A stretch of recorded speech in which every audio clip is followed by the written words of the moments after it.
नमस्कार, जय हिंद। मैं हूं रौनक। दिल्ली से फिर एक बार देश को शर्मसार कर देने वाली एक घटना सामने आई है।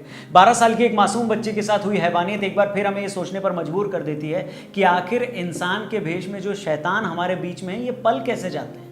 हर बार इस तरीके की जब कोई घटना होती है तो खबरों में वही रूटीन होता है कि फला नेता ने जांच के आदेश दिए, फला नेता ने आर्थिक मदद की घोषणा की, फला नेता हॉस्पिटल मिलने पहुंचे। हम और आप सोशल मीडिया पर गुस्सा दिखाते हैं। जब तक ये न्यूज़ साइकिल में रहती है तब तक हमारा गुस्सा रहता है, फिर हम लोग भी शांत हो जाते हैं, आगे बढ़ जाते हैं।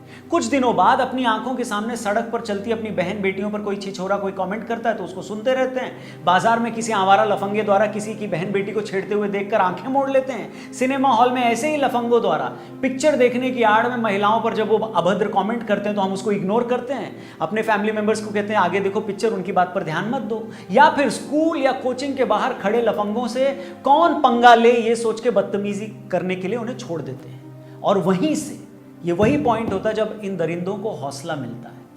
जब ये वहशी देखते हैं कि अदालतों में केस सालों साल चलते हैं, तमाम मानवाधिकार संगठन इनकी फांसी के विरोध में चिट्ठियां लिखते हैं, या जैसे हैदराबाद में पुलिस ने एनकाउंटर किया तो राजनीति की आड़ में लोग पुलिस पर भी सवाल खड़े कर देते हैं, वहीं से इनकी ताकत बढ़ती है। इन इंसान की शक्ल में मौजूद भेड़ियों को यह एहसास हो चुका है कि अच्छे लोगों ने अपने काम से काम रखने को ही अपना कर्तव्य समझ लिया है। इन शैतानों को यह भी मालूम हो चुका है कि ये कुछ भी करते रहेंगे और समाज इनका कोई भी विरोध नहीं करेगा। ये इस यकीन में जीते हैं कि सरे राह किसी की इज्जत पर ये हाथ डालेंगे तो किसी आम आदमी का एक झन्नाटेदार चांटा इनके गाल पे नहीं पड़ेगा। जिस दिन इनमें समाज और कानून का डर बैठने लगेगा, उस दिन हमारी बहन बेटियां सड़कों पर सुरक्षित महसूस करना शुरू कर देंगी, वरना कभी ये नहीं होगा।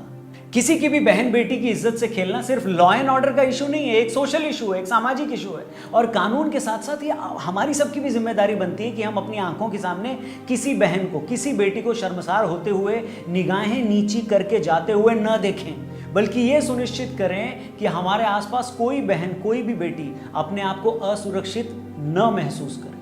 आप सोच के देखिए इस 12 साल की मासूम बच्ची के बारे में जो एम्स में अपनी लाइफ के लिए स्ट्रगल कर रही है। कब तक हमारे लिए ऐसी घटनाएं सिर्फ कैंडल मार्च निकालने का जरिया रहेंगे? एक समाज के तौर पर, एक सोसाइटी के तौर पर, एक इंसान के तौर पर हम कब अपनी रिस्पॉन्सिबिलिटी समझेंगे, जानेंगे? एक इंसाफ निर्भया को मिला, एक इंसाफ हैदराबाद वाली बहन को भी मिला। हम और आप दोनों ही अंदर जानते हैं कि सामाजिक चेतना इंसाफ के किस मॉडल से शांत हुई। हाँ, लेकिन यह सामाजिक चेतना सिर्फ एक घटना होने पर जागृत हो और दूसरी घटना होने तक सोई रहे, यह चेतना किस काम की? इसलिए अगली बार जब भी आपकी आंखों के सामने कोई लफंगा किसी की बहन या बेटी को अनकंफर्टेबल करे या तकलीफ दे तो एक बार खड़े होकर देखो, एक बार तन कर तो देखो। तब आपको एहसास होगा कि ऐसे छिछोरों की कोई औकात नहीं है, इनमें कोई भी आत्मबल नहीं है, इनमें रत्ती भर हिम्मत नहीं है। हम उस बच्चे के जल्द स्वस्थ होने की कामना करते हैं और उम्मीद करते हैं कि जल्द से जल्द दोषियों का हिसाब किया जाएगा और अच्छे तरीके से किया जाएगा। और उम्मीद है कानून व्यवस्था और न्याय व्यवस्था संभालने वाले लोग थोड़ा और जिम्मेदार बनेंगे।